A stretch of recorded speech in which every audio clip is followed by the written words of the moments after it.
Let's get it. Mike Sempervive here with you for the next hour talking about professional wrestling, which is something we do every single day here on the Sports Byline Broadcasting Network. Tune in, iHeart, American Forces Radio, sportsbyline.com, over-the-air affiliates like KMAV, 99 KMSR, and the mightier 1090. Maybe you're listening via podcast or a replay on SiriusXM, or maybe you're video streaming on Twitch or YouTube. However you're joining me today, I'd just like to say thank you. Hopefully, wherever you are, it's sunny outside, and if not, hopefully it's sunny inside your mind.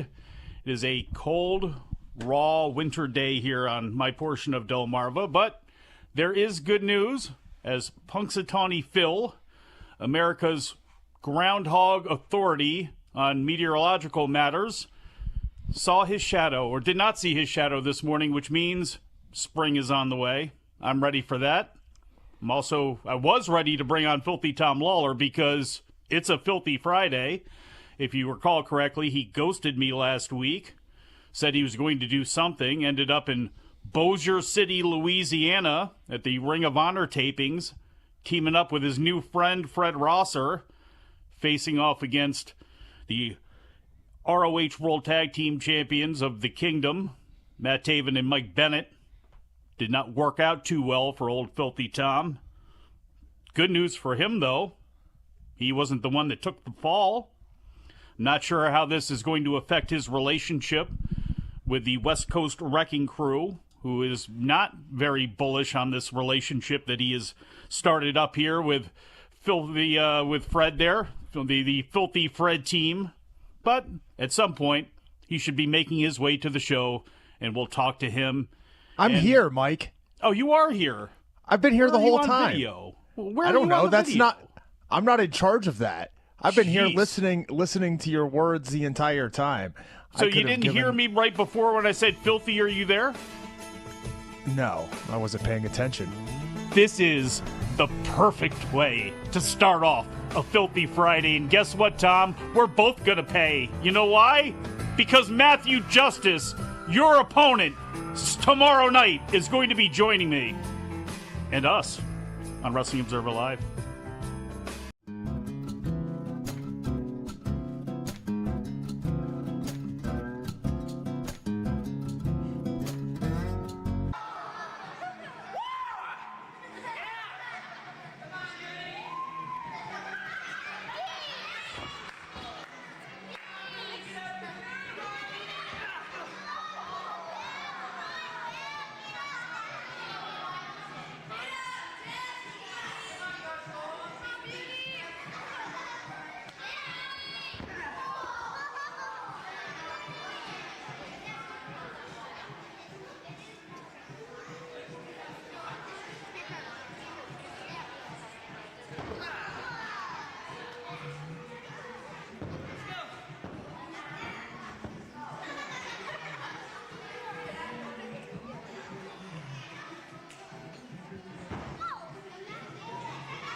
Back on the show, Mike Sempervive here with you.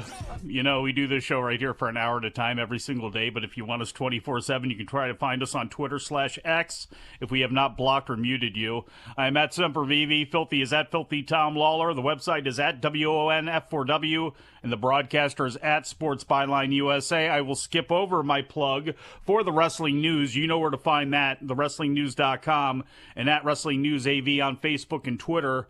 I am doing that because I wanted to bring on Filthy before we had to get to all of the terrible nonsense taking place in the world of Vince McMahon and WWE. And since we ended the show yesterday, there has been a lot more that has come out, Filthy. But I wanted to bring you on to talk to you about where you were last week when you dusted me. And I forget where you said you were going to go, but you ended up in Bossier City, Louisiana, hanging out with your new friend Fred. Yes, Mike, that is correct. Last weekend I had to catch a flight. I apologize that I could not be here for our regularly scheduled programming. However, I did go to Louisiana. The Jericho Cruise, I believe, left AEW a little short-handed. Your arch nemesis, Chris Jericho. So the stars of New Japan Pro Wrestling were extended a leaf by Tony Khan, and some of us were given a spot on the show to face off against some of ROH and AEW's best, and myself and Fred Rosser, both being former Strong champions, both being champions of life, inspirations for generations coming after us. We were given a tag team opportunity against the Kingdom, the Undisputed Kingdom, a main event level tag team champion duo. And unfortunately, it was our first match together, and we came up short. I didn't come up short, really. Well, I was Spicoli bombed on the ramp. That wouldn't have been enough to put me down. But a series of tag team maneuvers put down poor Fred Rosser, and, well, we're 0-1. You know, your experience here with tag teams is not going very well. You lost this match with Fred. You're dealing with your own tag team, the World Class Wrecking Crew. That would be old. The West Coast Wrecking Crew, you know, is not happy with you right now. You obviously had the worst partner of all time in Brian Alvarez, and you and Josh Bishop, well, you lost to Manders and Matthew Justice, Tom. I mean, maybe this tag team thing just isn't for you. Well, it's funny that you mention Matt Justice, who will be joining us later in the show, because I will face off against him this weekend at MLW Super Fight on the taped portion of the card, and I'm going to beat him down, and then I'm going to get another shot at those tag belts, and then you're going to see him. I might beat him and Manders by myself for those belts if I have to. You're going to see him around my waist one way or another. I can almost guarantee today, if there was ever going to be an FCC violation, it is going to happen in the last segment of this show when Filthy Tom Lawler talks to his opponent for MLW at the 2300 Arena tomorrow, Matthew Justice. Yeah, that is actually going to happen. But Filthy, I need to pull it back here a little bit, because unfortunately, the biggest news in professional wrestling is revolving around Vince McMahon, and is revolving around the Janelle Grant lawsuit against McMahon, WWE, and John Laurinaitis. And as we were going off the air yesterday, literally as we were going off the air in the last short segment of the show, Laurinaitis, the disgraced former head of WWE Talent Relations, issued a statement to the media company Vice through his attorney Edward Brennan, in which Brennan supported some of Grant's claims while also disputing Laurinaitis' role in them, stated Brennan, quote, Mr. Laurinaitis denies the allegations in the misguided complaint and will be vigorously defending these charges in court, not the media. Like the plaintiff, Mr. Laurinaitis is a victim in this case, not a predator. The truth will come out, end quote. So, later yesterday evening, PW Insider reported that Brock Lesnar was being pulled from video games created by 2K due to being implicated in the lawsuit. And Lesnar's content was pulled from the digital collectible game WWE Supercard, and that he would be, quote, downplayed as much as possible going forward by 2K and potentially other licensees, end quote. The WWE 2K24 console game, also published by 2K, is scheduled to come out on March 8th. Lesnar is still expected to be in that game, as it's likely too late to remove him. He was also reportedly scheduled to return during last Saturday's Royal Rumble show, but was pulled from the event and replaced by Braun Breaker. That leads us into today's news. Vince McMahon is under federal investigation over the sexual assault allegations. In July of 2023, a filing with the Securities and Exchange Commission by WWE revealed a federal search warrant had been executed on McMahon by the U.S. Attorney's Office for the Southern District of New York, who also served McMahon with a federal grand jury subpoena. At the time, it was assumed the government was looking into the settlements and NDAs that McMahon had signed with 4 women. Those assumptions turned out to be on the money, because this morning the Wall Street Journal reported that federal agents were looking for McMahon's cell phone, as well as for any documents related to any allegation of rape, sex trafficking, sexual assault, commercial sex transaction, harassment, or discrimination against current or former WWE employees. The Journal also noted other women who were named in the grand jury subpoena, including a WWE contractor whom McMahon allegedly sent unsolicited nude photos to and sexually harassed, a former WWE wrestler who said McMahon coerced her into giving him oral sex, former WWE referee Rita Chatterton, who publicly accused McMahon of raping her, a spa manager who said McMahon assaulted her at a Southern California resort, and a former WWE employee who alleged the head of talent relations at the company at the time, John Laurinaitis, demoted her after she broke off an affair with him. Then, right before we got on the air, a report was put up on the front page of the website by Josh Nason, talking about the fact that the NDAs that several women signed with McMahon were reportedly created in secret and entered into without WWE's knowledge, with McMahon even going as far as to sign them on the company's behalf. The report comes from a person familiar with the situation via Vice's Tim Marshman, who added that detail is the reason that WWE had to issue revised earnings statements following the summer of 2022 scandal that erupted when McMahon's hush money payments to women he allegedly had sexual affairs with became public. In talking with several legal experts, Marshman reported that the terms in the aforementioned NDAs are likely unenforceable. In Janelle Grant's case, the fact that McMahon paid $1 million of the $3 million agreed to likely makes any deal null and void. Grant went public last week in a detailed lawsuit against McMahon, Laurinaitis, and WWE, accusing McMahon of sex trafficking and sexual abuse. From the story, it reads, quote, an NDA cannot be used as a shield to prevent a victim from bringing criminal charges or speaking to investigators. If these women or others desire to speak out in public or bring civil suits, though, it is not clear that an agreement like this one Grant signed would prevent that, end quote.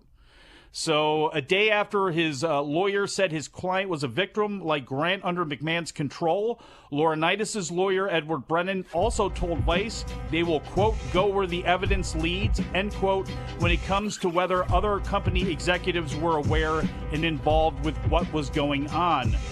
We will get into the rest of this story, as well as Tom's reaction to it and everything else taking place in the world of professional wrestling when we get back from break. Wrestling Observer Live.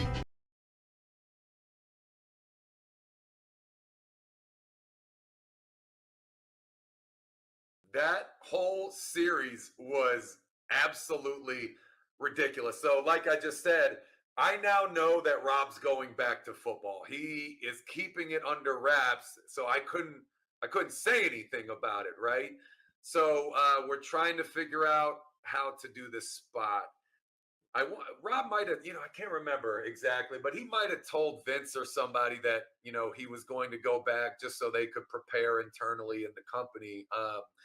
Anyways, I remember Matt Bloom came up to me, and he had just gotten that. Matt Bloom, the head coach of NXT, who was always a really good friend to me, kind of like a big brother, actually, in addition to being a coach. But he came up to me after the production meeting, and he's like, said something along the lines of, "Oh, Rob's jumping off the top tonight." I was like, "What do you mean?" And he tells me the idea for the spot, and I was like, "No, he's not.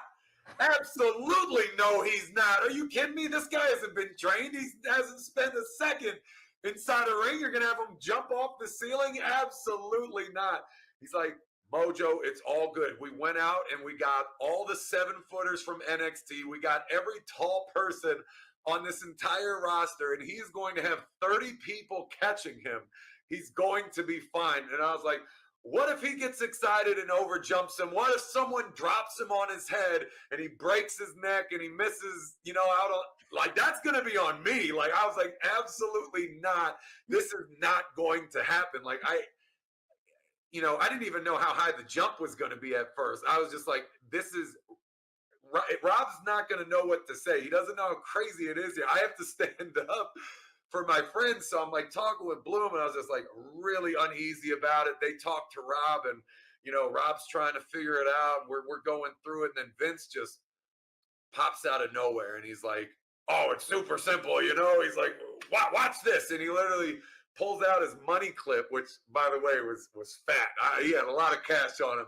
Hands it to me, gives me his phone. He's like, "Rob, it's just like this." And he takes the stairs up. There's a crash pad on the ground, steps over the rail with absolutely zero hesitation, just jumps to the floor and takes the back bump on the crash pad. Like, when you think about it, that bump is 1,000 times worse than what Rob ended up having to take, because with those 7-footers, by the time they fully extended their arms up, Rob's only fallen like 6 inches, if that, and then he's got 20 people to catch him. Could not have been an easier stunt in the end, but falling all that way onto a crash pad, I mean, yeah, it's a cushion, but you're still falling with a lot of height, and it's not that much give, and it's not like, Vince is 20 years old or something. Gets back up like it was nothing. It's like, "See, it's easy." And I literally looked over at Rob, and I was like, "Well, now you have to do it."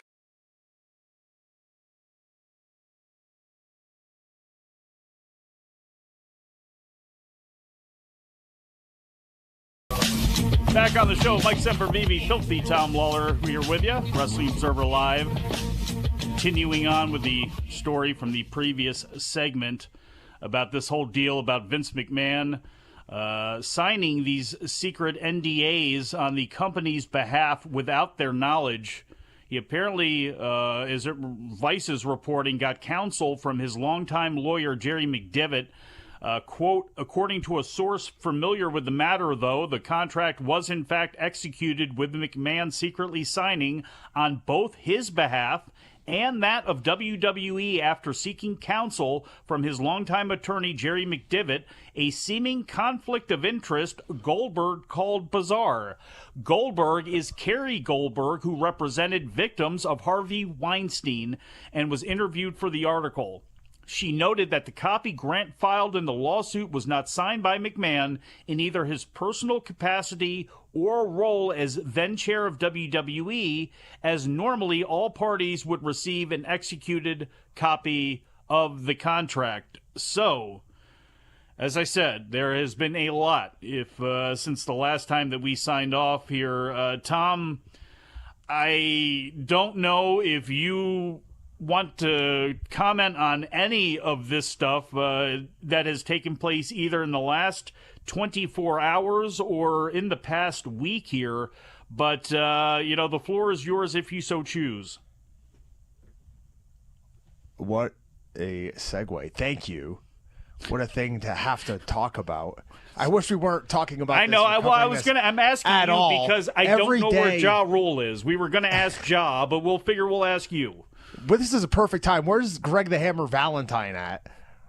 Right? I'd like to Fighting kick with this Brutus question. Beefcake's wife, I believe, still. Brutus Beefcake finds himself in the news as well. He did. After that Shawn Michaels interview.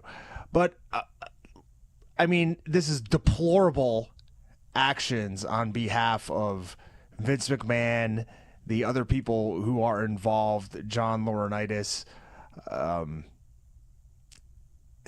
What an interesting maneuver by him to bite the hand that fed him for so long. A Like man rat's who, teeth. right? You would hear story after story, and most of them were not good about John Laurinaitis. And now, I don't even want to say to his credit, but he is given the unenviable task of firing people left and right. So what good could you say about that job?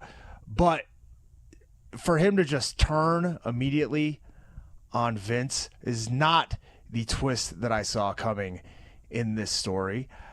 I think the biggest mistake that Vince made, besides the nefarious activities and sexual assaults, is the lesson that you don't mess with people's money. And that is essentially what's getting Vince in trouble. He didn't pay off Janelle Grant like he was supposed to. And he took company money of a publicly traded company where there's plenty of investors who have already filed suits against him, who would love for him to have to go down in flames because of the sale of the company, because of the way that he left and then forced himself back into the board of directors. There's plenty of people who invested in this company who would love to see him go down. And ultimately, really, that's what's going to be his downfall, right? Is the SEC looking into these payments that were done behind people's backs. Jerry McDevitt advised him on this, apparently. Well, Vice is saying. Where's Jerry McDevitt now? He was trying to retire, right? Yeah. He got out of Dodge, didn't he? He saw the writing on the wall, perhaps. When you look at the timeline of events that has gone down. Honestly, Tom, maybe that was his gift after all these years of protecting this guy on so many nefarious things that he has been accused of doing, that maybe that was his accidental, gift to the any victims of his past, were to go ahead and advise him on this, knowing that it was going to bite him in the butt. I don't know if that was the case. I doubt it probably was. But I guess if I guess maybe there's something to be said for that. I don't know. There's 4 other NDAs apparently that are known of, right? So how many are there, that aren't known of? How many were using company money? How many were off the books with personal money? Well, apparently all were because he was paying back the money. He's paid back, $17 million, because it was the NDAs, and then it was a donation to, I believe it was, to the Trump campaign fund that ended up, he had to pay all of that back. Yeah. And, Mike, I think you should bring up a point that you brought up right before we were about to get on the air there, and that is that Vince has been tied up in legal situations dating back to the 1980s, the 90s? Absolutely. Right? There's plenty of people, not only investors, like I mentioned before, who are mad about him messing with their money, but people that just want to see this guy go down. You're right, and I'm sure there's people probably listening right now who are thinking you might sound callous when it comes to talking about the money, but let's be honest here. It's what a lot of this, what moves a lot of people into moral positions all of a sudden tend to be when their money gets messed with, and then all of a sudden they want to make a stand on things. That's why I rolled my eyes so heavy on the Netflix thing yesterday. But as I was saying before, what Tom is talking about, they have bragged. Everybody that wanted to brag about that steroid trial and Vince beating the government. My dad, remember that crap with Stephanie? My dad had his own 9/11 when the government went after him. Well, you know what? The government isn't one to forget. And the Southern District of New York is not one to forget. And them holding the heat to him on this, it's obviously, again, serious stuff. Yeah. I mean, the news cycle in professional wrestling is non-stop. Like, by the time this show is finished, something else is going to have to have happened. Tonight, there's a wrestling show, the number one most watched show on the planet, SmackDown, which we probably won't even talk about.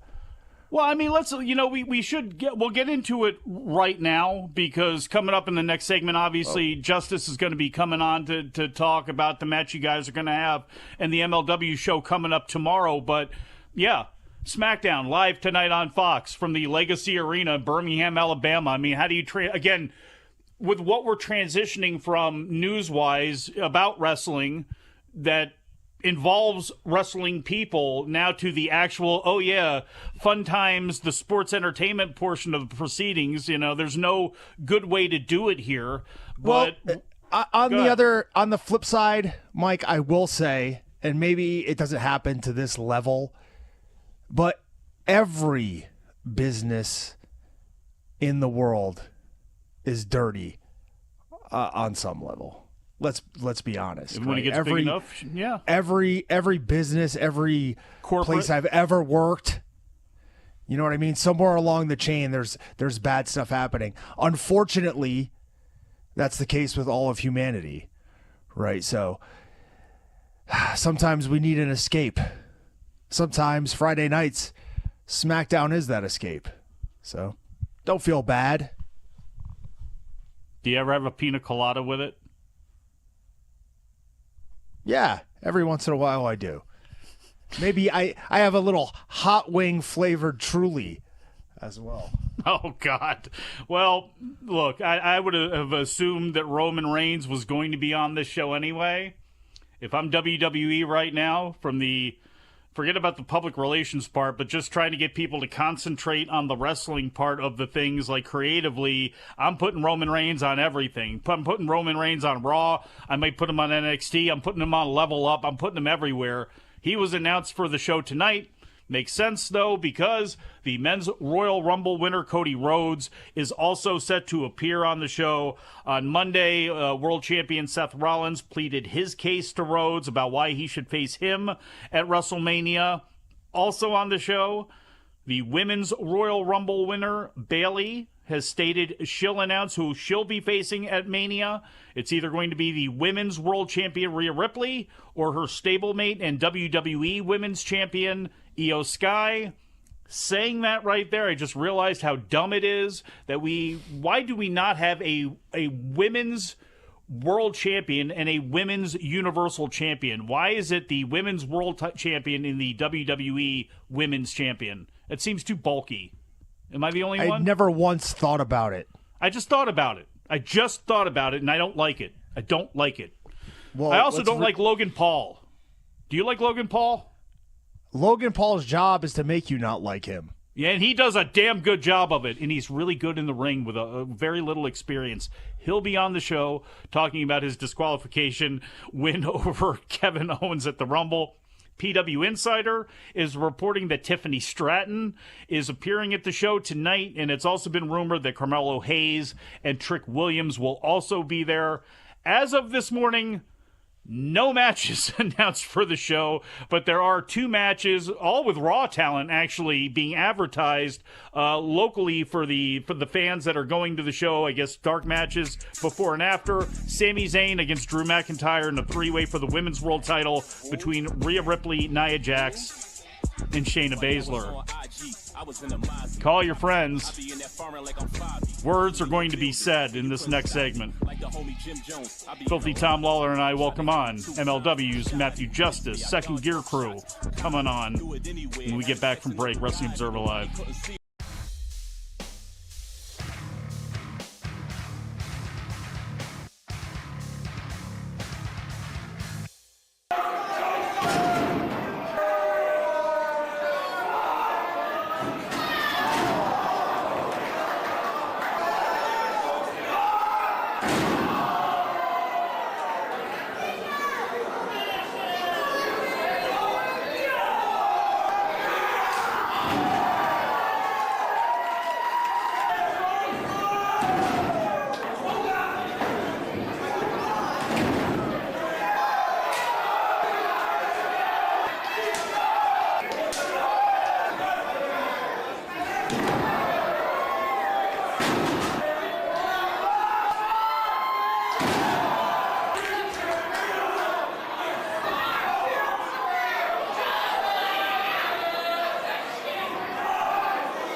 Back on the show, Wrestling Observer Live, Mike Sempervive here with you.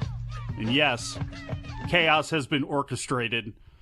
Welcoming to the show right now, from the Second Gear Crew, you've seen him in every major promotion around. And tomorrow in Philadelphia at the 2300 Arena, yes, Saturday, February 3rd, this man will be facing off against our own Filthy Tom Lawler. Ladies and gentlemen, Matthew Justice. Matthew, how are you? I'm great. How you guys doing? I'm not even going to answer that. I'm not even going to answer that question, Matt. Whatever you've got to say, you know, Tom. I'm gonna be doing good tomorrow when I'm standing with my foot on top of your chest. But you go ahead and say whatever you want right now, buddy.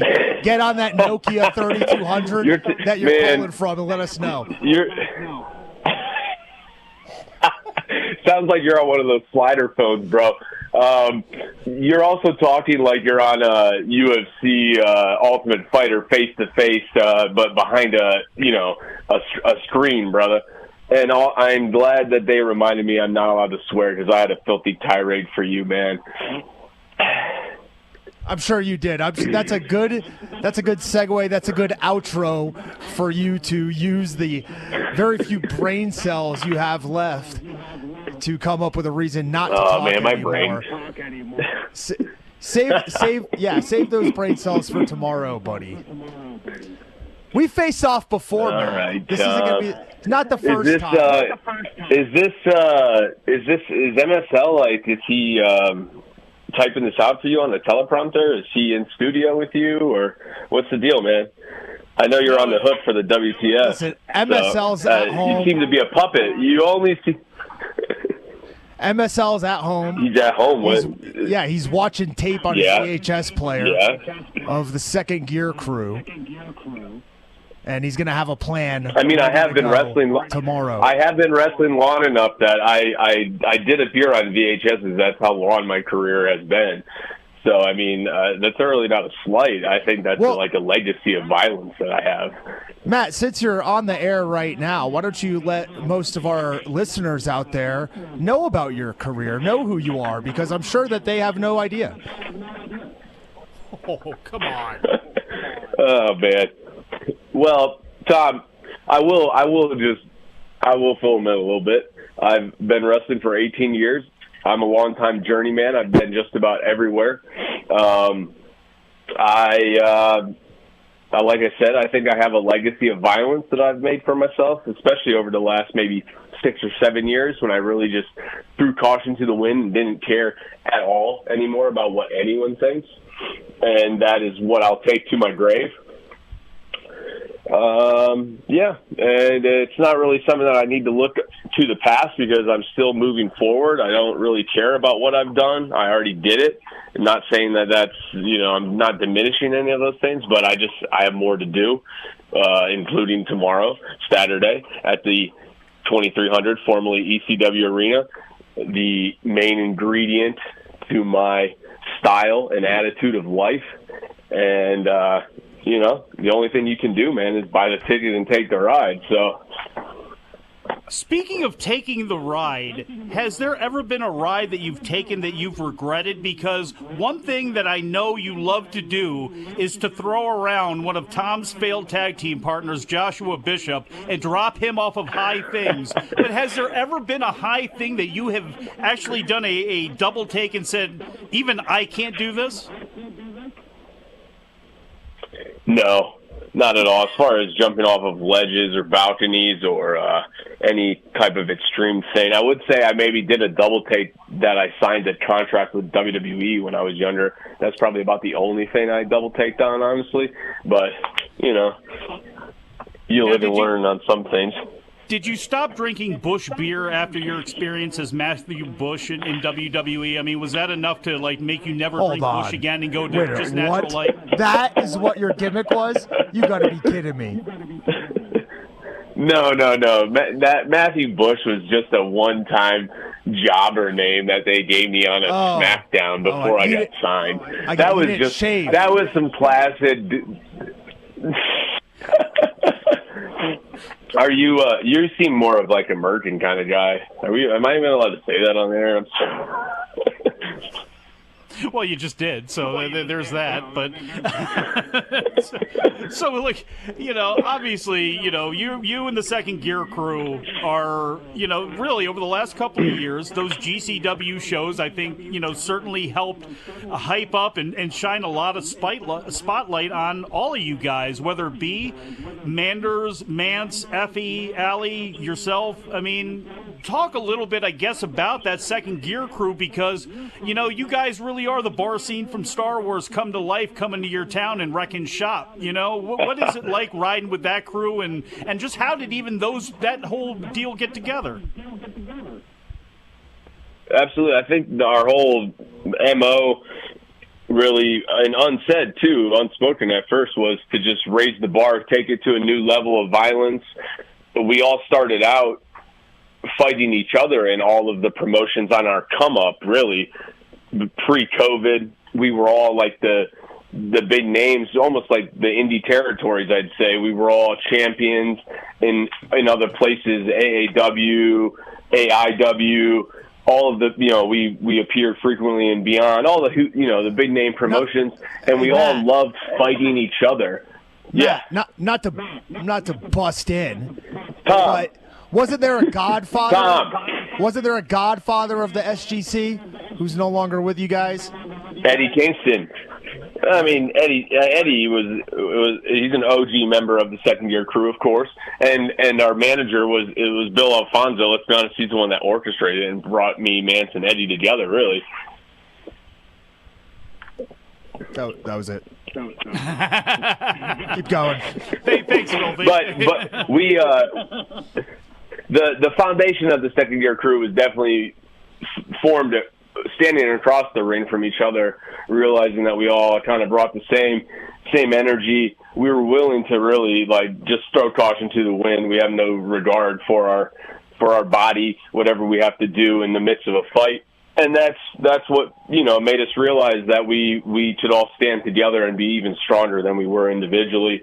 And then, like you said, I mean, some of the wars we had in GCW over the years, I was actually just thinking, Mike, when you messaged me about, our famous tag with the Briscoes when they first came in, and then, of course, the infamous high incident match with them as well.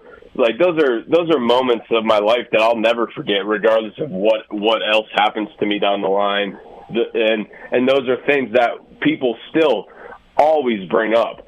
And I mean, those are staples of what the Second Gear Crew is. It's really not just it was never meant to be an on-screen thing, honestly. It was just a bunch of guys that rolled with each other on the road, making towns, another highway, another town, as managers would say. And that's really what it was. And I love it. It's a lifestyle. And only a select few can do it. And that's why Tom's in the WTF, obviously, because he wants to be a sellout. And I mean, I'm not saying that we all have qualities of being great sports entertainers, but we just are never going to buy into that. At least I know I'm not. Maybe my friends might want to do that a little bit, but I will always go against the grain of that corporate wrestling structure that Tom seems to be backing now with WTF and MLW. So, you know. It's such a bad thing to get a paycheck at the end of the day. It's such a bad thing to have to, listen to somebody else, listen to a leader a little bit when you want a job. If you've noticed anything about the wrestling, Tom, if you noticed anything about the wrestling business over the years, a lot of these people who are the leaders are not leading people properly. They're leading people what do you mean? To doom. Wait, look up and down. Look up and down. Just open up the show. He was just telling me before the show how much he admires Jeff Jarrett. That's what he was saying before the show. Well, Jeff Jarrett is actually. I can't say anything negative about Jeff Jarrett because that man still puts in the work behind the scenes as a management position, running a company. I think he actually puts in the work. I mean, the guy looks great. He's still on TV going. Do you think Tom Lawler's going to be wrestling at age 55? It doesn't sound like he even likes wrestling now. He wants to be one of those guys that sits backstage at the big arena but isn't booked. But just because his paycheck is coming in, he's happy. I mean, I want to work for my money, man. I want to earn it. That's how it goes. I want to be in the trenches. I always want to be on the front lines. I don't want to be content to be there. I was born with it, man. I was born this way. I'm dropping a Lady Gaga quote live on terrestrial radio. That's pretty off-brand for me. Yeah, you seem more like a Lizzo guy. I mean, hey, if it hits, it hits, right, dude? Well, you're going to be doing some hitting, and you already did some hitting, during the tag match you guys had last month, which has led to this battle between you two. Talk a little bit about that match and just MLW, how they've treated you here as World Tag Team Champions, you and Manders. That tag team match was all gas, no brakes. And there was other variables. Your man, baby, Josh Bishop, and my workhorse buddy Manders, but there's nothing standing between you now except for Air and MSL, if you can really count on him, or whatever other cronies you guys bring to the ring, because there always seems to be. That's one thing since I've been in MLW. Everyone that we have had an issue with seems to have an unlimited amount of goons that just appear at any random time. But I'm up for the fight, you know, and I do love. Don't be mad because you have a limited amount of goons. That's not our fault. I mean, I keep my circle small. I don't really like to open myself up to. I've been in this business too long. I've learned too many lessons about opening yourself up to everyone, because you can't trust anybody. What DTA, Stone Cold, has been telling us all along since I was a little kid. DTA, don't trust anybody. And the few guys that I've let in, those are my guys, and they'll always be my guys. Regardless of if we're fighting as a team or if we're off doing our own individual thing, I know when push comes to shove. I know when the chips are in the middle. I can always count on those guys to have my back. The rest of you, all the goons, all the faceless people, they're nothing, you know? But, yeah. Damn right. So, whose side are you on, Mike? You were talking real nice before he got on there. Now you're giving him a damn right after he goes on the air and buries me. You can't. I thought I almost slipped up. Come on, he's man. Right. You can't trust anybody. What do you do? I'm in the role as an unbiased journalist here. That's what I am. He's like the guy. He's like the guy that's tasked with running the presidential debate. He's just like doomed from the start, man. He's just trying to do his job. Well, it really he is doomed from the start. I mean, when they told me I had to do an interview with Brian Alvarez in Wrestling Observer, I'm like, I already knew I was walking into enemy territory. I was ready. I was coming in guns blazing as far as I'm concerned, man. I can't. That's Mike. I can't let you be more than. I know. I'm just saying though. Hey, honestly, Filthy, I would be a better partner to you than Brian Alvarez has been over the past couple of times out. Yeah. Guys, but, hey, Matthew... He's probably too afraid to be on this show. You know, I think he's off right now hiding behind both dresses on his little kids. But as I insult him, I hear the music. We must go to break. Matthew, sit back here, reload the gun, because we'll be back. Wrestling Observer Live.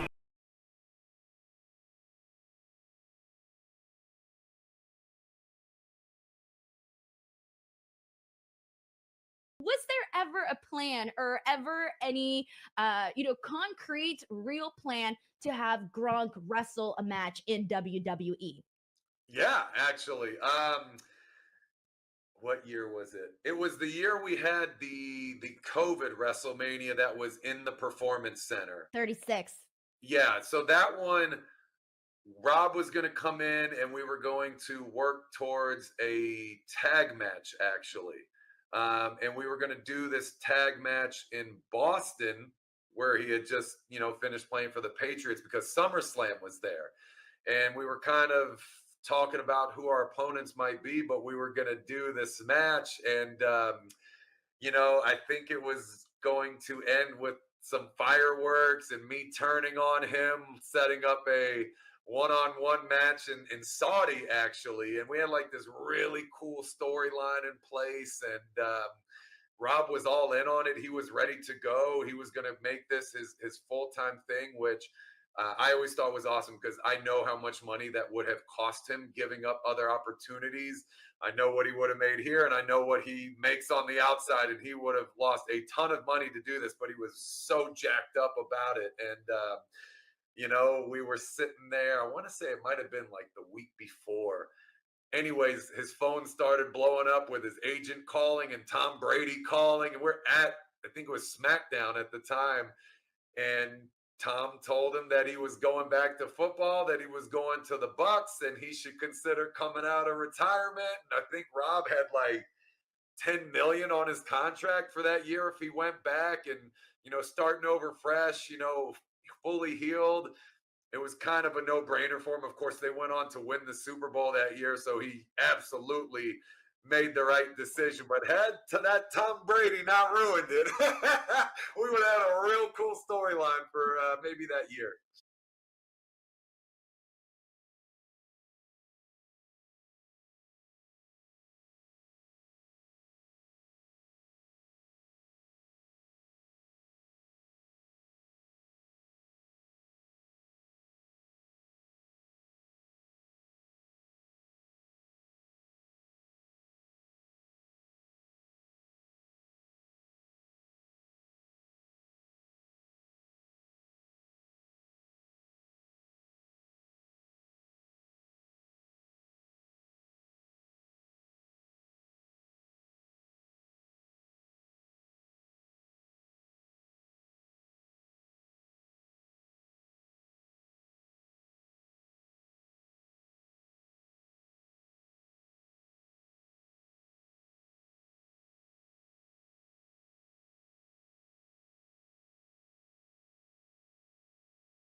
Mike Sempervive, Filthy Tom Lawler here with you. We only have about 2 minutes left in this segment.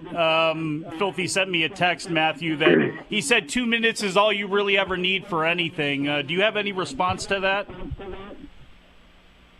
I think he must be looking into a mirror, man. He's just reflecting, and I think that's, an internal issue that he needs to look into himself. I think you're right, Matt. I think you're right. I think at 2300 Arena tomorrow, you're right. I think it's time that justice gets served. Tom, I think tomorrow I'm going to pick you apart piece by piece by piece. I will literally dismantle you until there's nothing left of your broken, frail body as it is, man. Well, it's clear you followed my career, so. And that is coming up tomorrow at the 2300 Arena. And so this is going to be TV tapings, am I correct, gentlemen? Yeah, it's a main event yes, anywhere across the world. It is. And, this is a first-time ever singles match. I don't know if you realize that, Tom.